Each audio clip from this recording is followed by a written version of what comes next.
G'day. How are you? I hope you're well wherever you're watching from in the world. And today we're going to be talking about upcoming Canon RF megazooms. I mean, this is megazoom mania. Are you into megazooms? What even is a megazoom? I mean, up until yesterday, I don't think I'd even heard what a megazoom is. Anyway, we're looking at them. There's two RF megazooms on the cards. What are they? Let's find out. Check it.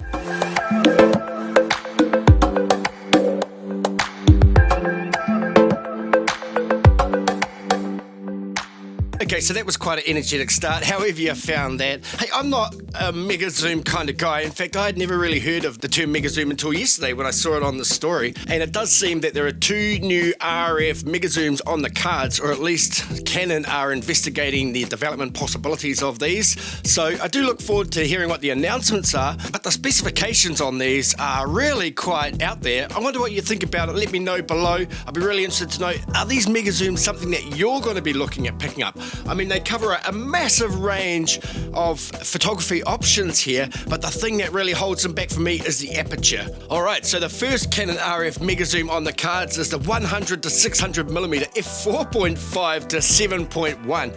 I mean, straight away that strikes me as such a slow lens, and I know there are going to be some daylight applications when you want that reach down range to get those really tight photos, and having an f7.1 isn't going to bother you, but for the most part that is a really slow. So I'd be expecting to see a cheap lens, and I tell you what, I reckon it's going to be expensive. The second lens that's under consideration for development sounds a little bit more interesting because it's got a whole lot more range. It's the 100 to 700 f4 to f8. And what I really like about that is the slightly faster wide end. Having f4 at 100 is not quite so bad. And then driving down to f8, well, you know, by the time you're at f7.1 or f8 downrange, shooting at 700mm, you know, it is much of a muchness. f8 will be fine, much like f7.1. I mean, you know it's going to be slow, so it's very limited opportunities to use this lens downrange, mainly in the middle of the day, midday, that sort of thing, static subjects most likely, but still a really huge range in the focal length, so it makes it quite a versatile lens.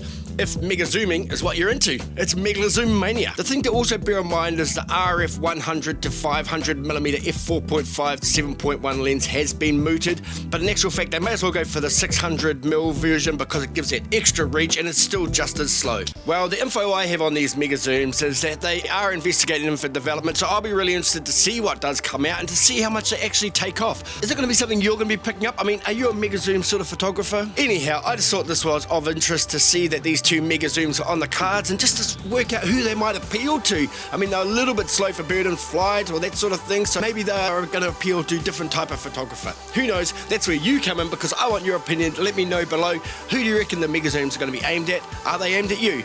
Although this is hypothetical news, I do appreciate you watching, so thank you very much. Please subscribe if you want to. We're coming at you from Wellington, New Zealand, so you may well get a different perspective. As always, smash that like button and we'll catch you on the next one.